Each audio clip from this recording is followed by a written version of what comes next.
So next I'd like to introduce Mr. Mark Head. Welcome, Mark. Thank you, Mark. I can't remember, this isn't your first time in San Diego, is it? No, the last time I was here in San Diego was my 18th birthday. Oh. Had a lot of fun. Yeah, I can imagine. Well, you're not supposed to get in too much trouble when you're 18. I mean, you may have been a little bit different. That's right. Okay, so, I love your story, so, tell people about yourself. So I recently joined Accela from the city of Philadelphia. I had the privilege of being selected by Mayor Michael Nutter as the first chief data officer for the city of Philadelphia. Awesome. Prior to that, I had also the great pleasure to work for Jen Polka at Code for America. And prior to that, I bounced around between different software companies and startups after about a 10-year stint in state government. First of all, I'd like to thank you for your service. My pleasure. Both at City of Philadelphia and giving basically a year of your life to go work. What agency were you working with when you were at Code for America? Actually, my job was to help recruit agencies. Okay. So you were at the front center evangelizing what Code for America was all about. Yep. That's an amazing. So Mark is actually a really, really good developer, and I think he's going to show us some really good stuff. But tell us, as a chief data officer at Philadelphia, give me a Wikipedia definition about what open data is and why it's important to all of us. Sure. So the Wikipedia definition of open data is that it's data that's made available to the public, free to use, in what are called machine-readable formats. Now, we're all familiar with this because Brad and Daryl were talking about how we make data available on our websites or through Accela Citizen Access. It's really the same thing, but we're making data available to the public with intent. We're making it available so that people will take it and build something with it, and build something really cool. And so they have better transparency into the data and what's available. I mean, government does a great job of bringing data in. Yep. A lot of times they don't do a very good job of sharing it out because they don't have the tools. It's not they don't want to make it transparent. They necessarily have the tools to make it available. Correct. And open data policies and the open data containers make it a reality. That's correct. And that's what civicdata.com is all about. So tell us a little bit about that. Civicdata.com is Accela's open data portal. It's how we enable our customers to take data from Accela automation and put it out for the world to use to build apps that can benefit citizens and also governments. So it's directly tied to, all the links and everything are built in there, so it's easy to share out from our product. Yes. But that doesn't mean that other departments can't bring data into civicdata.com. Correct. Correct. Civicdata.com was built using a piece of software called CCAN. That detail's unimportant, but what's important is that it's the same underlying platform that's used by the federal data.gov platform. The federal governments in the UK and Australia also use it, and countless other state and local governments. So the platform itself is torture tested. I mean, it's ready for prime time. It's best of breed, yep. No question that's important, because governments can't fail, right? That's correct, that's correct. Okay, so, when I think the other thing, too, that I think about when I think about these containers is, basically what we're doing is we're bringing data from a whole host of departments. So, what we're doing is obviously important around land, licensing, code, legislative management, right-of-way services, but also public safety, health and human services. All these things can be combined in here, and you can build some really great applications. Correct. Many of the applications that we find people wanting to build involve data from multiple different agencies. Right. And many of the things that citizens want to know cover data that comes from different agencies. Great. So give us a little preview on how this works. Sure, sure. So this is civicdata.com. As I mentioned before, this is built on a best-of-breed, world-class open data platform. Chris Trujillo actually mentioned this last year, so in a way this is kind of an update from what we did last year. We've got about 30 different agencies that are publishing data now and around 120 open data sets. Cool. So let's look at a couple of them. Charlotte County, Florida actually has put some great data up here. I want to call them out as being real forward thinkers in this area. Charlotte County here? Charlotte County. Yeah, all right. Awesome. Thank you very much. You're going to love this, by the way. So let's look at some of their data. This is their building permit data. Now this may not seem that compelling or sexy or attractive, but to a software developer or to an entrepreneur or innovator, this is gold. This is solid gold, because we make this data available in a machine-readable format that anyone can build something with. So let's build something. I couldn't resist myself. What I wanted to do is I wanted to use their permit data and put together just sort of a quick executive dashboard. What would an executive in Charlotte County, Florida want to see in terms of metrics? How are we doing? What would a citizen want to see? How are we doing with permitting? So you notice that took a second to load. This is actually pulling real time from civicdata.com. This is real data. And what's really interesting about this app is that it is incredibly lightweight. We are taking advantage of all sorts of new tools that are available, most of them free. If they're not free, they're very low cost, to build client-side applications. This is just simply a web page. But the way that we build web pages now is advanced to a point where we can do some incredible things. It's quick, it's easy, it's cheap, it's flexible. And what we're finding is that with all these tools that are out there to build these things, Maury mentioned this reservoir of developers that are out there, it's growing. And they're thirsty. They're thirsty for data because there's so much more we can do with data now. So basically, you took that open data set that you just showed from Charlotte County, Yep. and you built this little application. Yeah, and you know, a while ago, this might have been an app we built in months or weeks or even days. This is an app we put together in hours. And we can do that now because of all these great tools. All we're really doing is just querying a data set. It's as simple as that.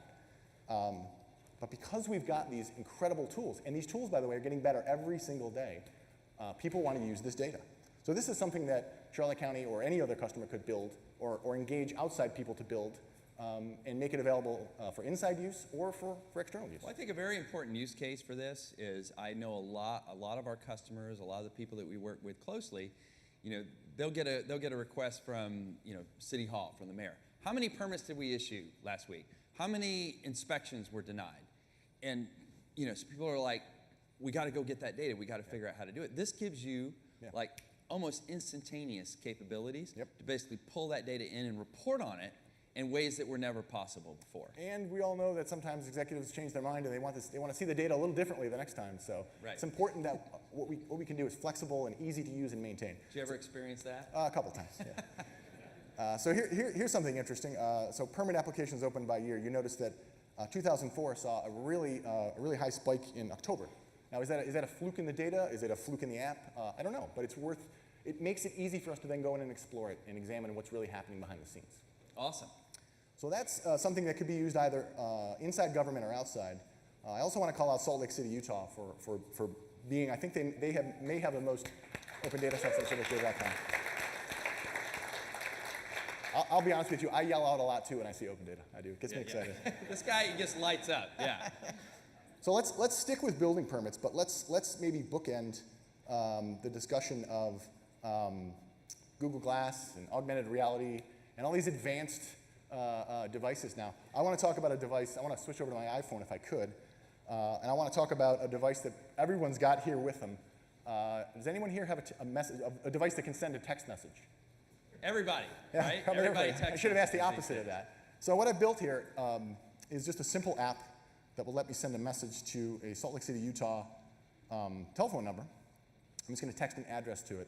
And what I'm going to get, hopefully, is a response of a building permit for that address. So when I mentioned before that the way we change, the way that things are changing in how we develop apps, it cuts across all platforms. It used to be really hard to build telephony and messaging apps. Now it's really easy and it's really cheap. And there are people out there that want to build apps. They want to create new businesses. They want to create new solutions. And the common theme through all of those new tools is data. They all need data to run. And well, I think what you just showed there is incredible. How long did it take you to put that together? Less than a day, probably about 6 or 8 hours. 6 or 8 hours. So basically, so I know so many times leadership has a vision for simple things that they want to see happen. And how can you bring that to bear? Yep. I see, so you basically just queued up an address and it spit back the information that was in the open data platform about that address, correct? It's going right out to civicdata.com, searching for an address, 544 South Denver, anything that matches that address fragment. Yeah, and like I said, we did rehearse, so this isn't the first time I've seen this. But after I saw it yesterday, my imagination just started running wild about all the possibilities here. Yeah. I mean, it's incredible. I could put my name in or my license and get back all my permit activities. Yes. I could query a whole host of information. Standing out in front of a restaurant, type in there, get their inspection report. I mean, there's a whole host of things that are available through these types of services. Exactly, and to your earlier point about the benefit of failing fast, the benefit of being able to try things and maybe it doesn't work and you want to try something else, it's a great way to learn what works. with open data, we can leverage the talents of people outside government that want to build these things and let them fail fast. Right. And let Right, them learn exactly. and Let teach them put us up a what service. works. And teach us what works and what makes sense. That's right. So that's what civicdata.com is all about. Well, that's awesome. I know one of the other things, too, that you brought forward here to Accela was an app contest. Yep. We had an app challenge that we ran for several months where we challenged people from all over the country to come up with a new solution or idea that could integrate with the Accela platform. And so what was at stake? I've forgotten. There was actually $25,000 in prizes. All right. Yes. Yeah. Multiple categories. It was a great challenge. It was a great thing to do. We were surprised, I think, at the number of participants. We had almost 50 participants from all over the country and 20 entries in 2 different categories. So it was really affirming to see that. Awesome. Well, tell us about the winners. So we had 2 categories. One was the existing app category, and the other was a new app category. The winner of the new app category is not here, but the existing app category is. You'll see them in a minute. But I wanted to introduce you to an element of one of the winners' teams. Okay, I'm dying. I'm sure everybody else is too. This is really it. It's about time. All right, this is really it. So tell us a little bit about this. So this is a telepresence robot. Telepresence robot. Correct. And the winner of the new app category was called Inspector Buddy.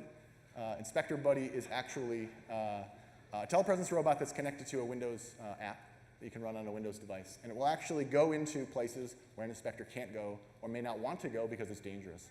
And it can collect information, and that information can then be put into the Accela system. Hello. Yeah, it's a little, it actually just did that. We didn't make it do that. No. That's part of you can leave it up there. I think people like looking at it. So, unlike, I think one of the things that we talked about that made everybody gasp for air in here was when we talked about the cost of these things. Yeah. How much does this cost? This is actually under $80 you can get it for. Think you can get budget for that? $80. So, and the idea here is, I'm an inspector. I'm armed with glass. I've got the, my Accela inspector on there. I basically bring in the Inspector Buddy, and if I need to go in a crawl space or an attic or somewhere, basically I can let him go in there, and he'll give me a view of what it looks like in that space, and then sign off on the inspection. Correct. It's just another tool in the toolkit for inspectors. That is phenomenal. Yeah. What's really interesting is that a few years ago, people weren't building apps on telepresence robots because they were expensive. They were like Google Glass. And they weren't building things with microprocessors and sensors and all these new technologies. But as these technologies become more mainstream, we're finding that we're able to plug them directly into the Civic platform. Amazing. That's amazing, Mark. Thank you very much. Thank you, Maury.